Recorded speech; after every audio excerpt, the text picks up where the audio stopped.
Hello friends welcome back to my YouTube channel. এই ভিডিওটিৰ যোগেদি আমি জিওমেট্ৰিৰ বেসিক্স ফৰ্মুলাৰ বিষয়ে আমি আলোচনা কৰিম।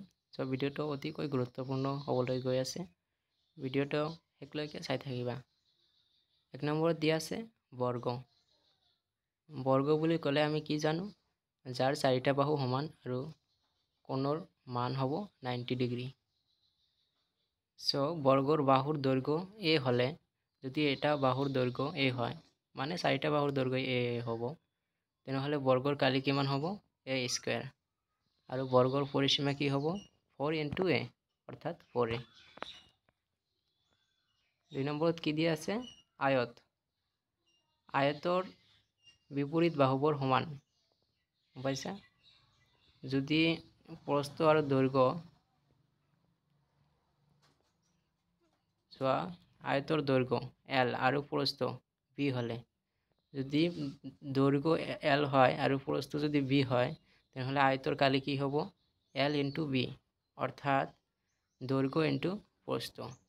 আয়তৰ পৰিসীমা কি হ'ব 2 * l + b অৰ্থাৎ 2 * l মানে কি দৈৰ্ঘ্য প্লাস b মানে প্ৰস্থ, 2 দৈৰ্ঘ্য প্লাস প্ৰস্থ। মনত ৰাখিবা। 3 নম্বৰত চোৱা, বৃত্ত দিয়া আছে সাৰ্কেল।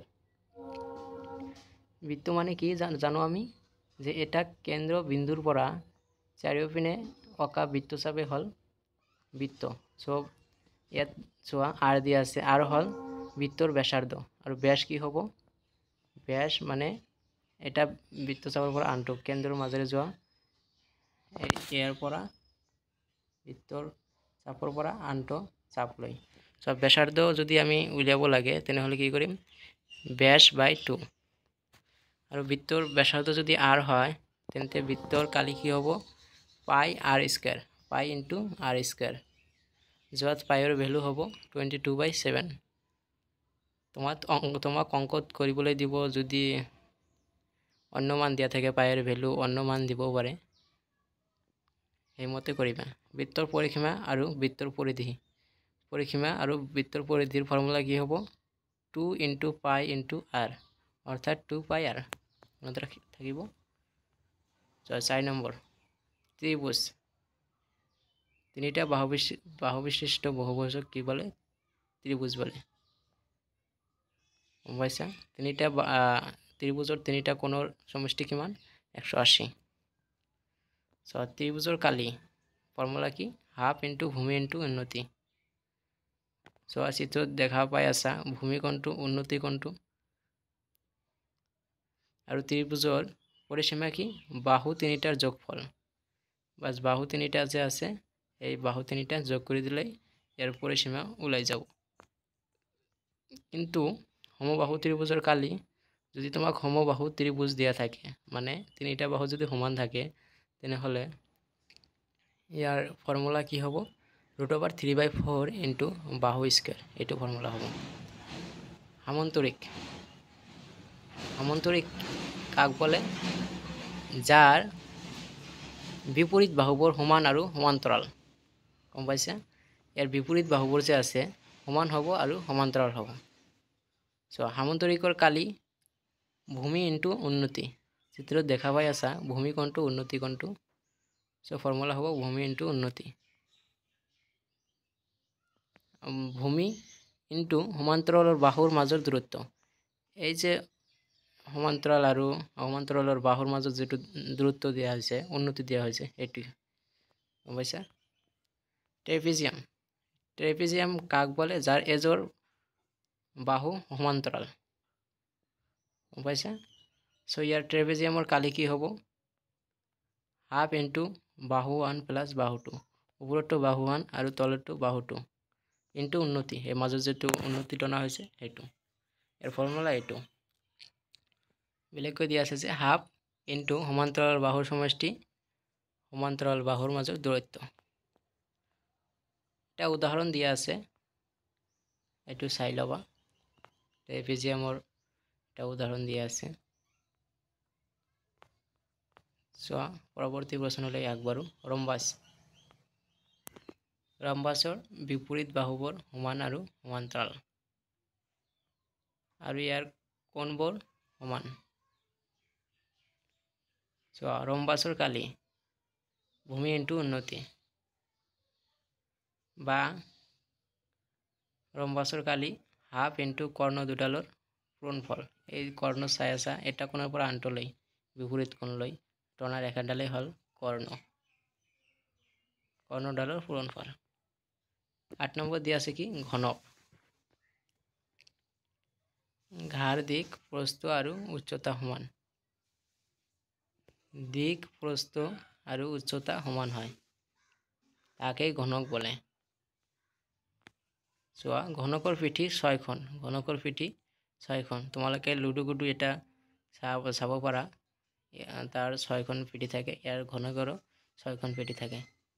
কাক বা দাঁতি 12খন, কাক বা দাঁতি 12খন আৰু শীৰ্ষবিন্দু বা চুক 8টা। গম পাইছা? ঘনকৰ 6খন পিঠিৰ কালি হ'ব কি 6 ইনটু বাহু স্কয়াৰ। ঘনকৰ আয়তন কি হ'ব বাহু বাহু বাহু অৰ্থাৎ বাহু কিউব। আয়তীয় ঘনক যি ত্ৰিমাত্ৰিক বস্তুৰ দিক প্ৰস্থ আৰু উচ্চতা থাকে। চোৱা প্ৰস্থ দিক আৰু উচ্চতা থাকে, তাকেই আয়তীয় ঘনক বলে। 6খন পিঠি থাকে, 12টা কাষ বা দাঁতি থাকে, 8টা শীর্ষবিন্দু বা চুক থাকে। আয়তীয় ঘনকৰ পিঠিৰ কালি 6খন পিঠিৰ কালি কি হ'ব 2 of L into B। L মানে কি দৈর্ঘ্য মানে দিক অর্থাৎ দিক হয় L মানে, B হল প্রস্থ plus B into H, H মানে হাইট উচ্চতা প্লাস H into L। এইটো হল 6খন পিঠিৰ কালি আয়তীয় ঘনকৰ। এতিয়া আয়তীয় ঘনকৰ আয়তন L into B into H, দিক into প্রস্থ into উচ্চতা। বেলুন বা চোঙা চিত্র দিয়া আছে, বেলুন বা চোঙা দিয়া আছে। এর R হল ব্যাসার্ধ আৰু H হল চোঙাৰ উচ্চতা। চোঙাৰ বক্ৰপৃষ্ঠৰ কালি 2 pi r into H।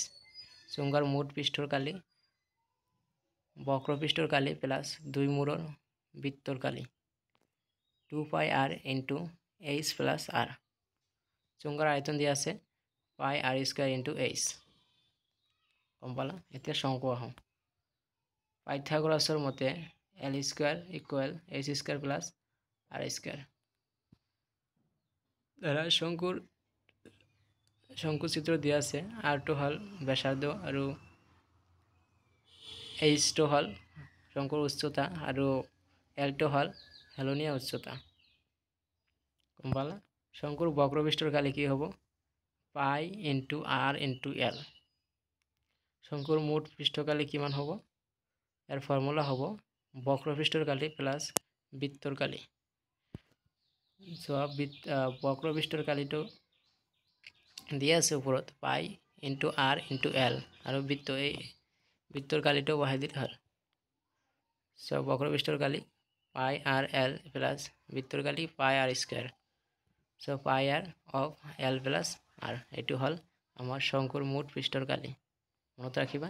শঙ্কুৰ আয়তনৰ formula কি 1/3 ইনটু পাই r স্কয়াৰ ইনটু H। এতিয়া আহা গোলক। ইয়াত r দিয়া আছে গোলকৰ ব্যাসাৰ্ধ। পৃষ্ঠকালি গোলকৰ পৃষ্ঠকালিৰ ফৰ্মুলা হল 4 pi r স্কয়াৰ।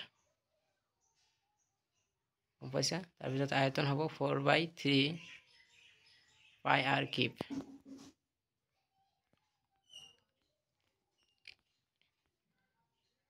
ইয়াত কেইটামান ডেফিনেশ্যন দিয়া আছে।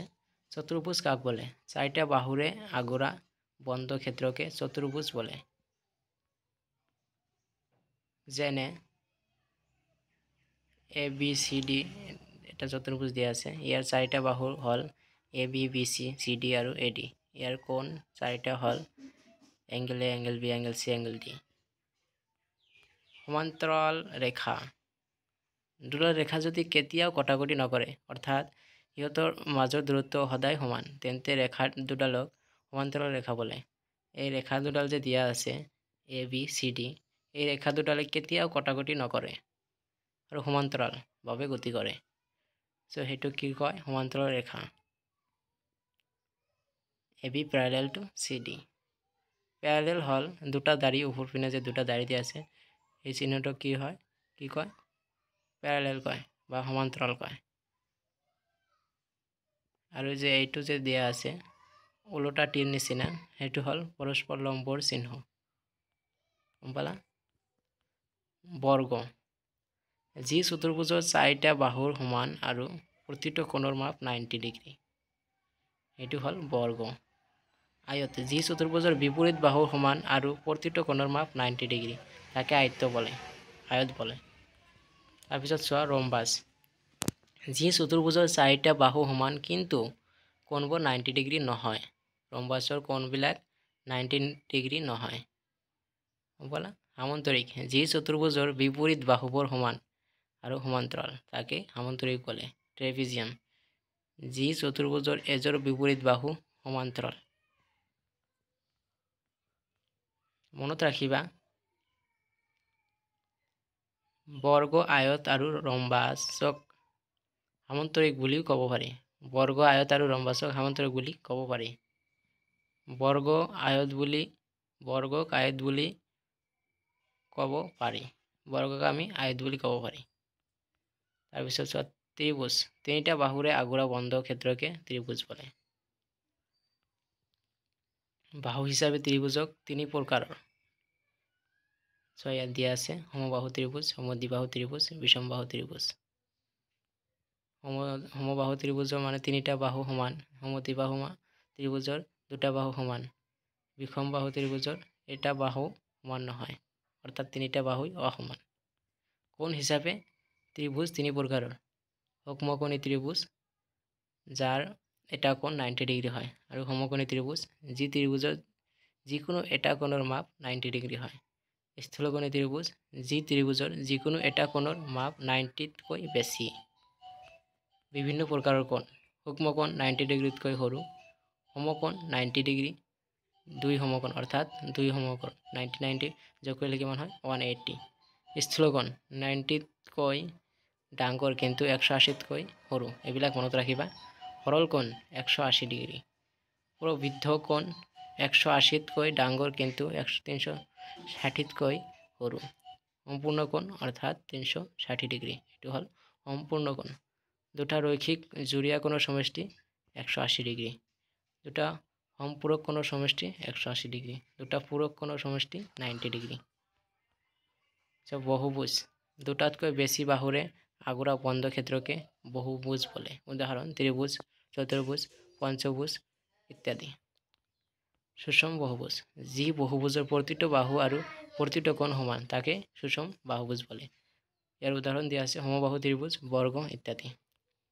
ধৰা হল বহুভুজৰ বাহুৰ সংখ্যা বা কোণৰ সংখ্যা n, বহুভুজৰ অন্তঃকোণৰ সমষ্টি n-2 × 180, বহুভুজৰ বহিঃকোণৰ সমষ্টি 360 ডিগ্ৰী হ'ব। ইয়াত কেইটামান উদাহৰণ দিয়া আছে, চাই ল'বা। বন্ধুসকল আজিৰ ইমানখিনি আছিল। যদি ভিডিঅ'টো ভাল লাগে অৱশ্যই এটা লাইক কৰিবা আৰু চেনেলটো ছাবস্ক্ৰাইব কৰিবা আৰু তোমাৰ বন্ধু বান্ধৱসকলৰ মাজত ভিডিঅ'টো শ্বেয়াৰ কৰিবা। ধন্যবাদ।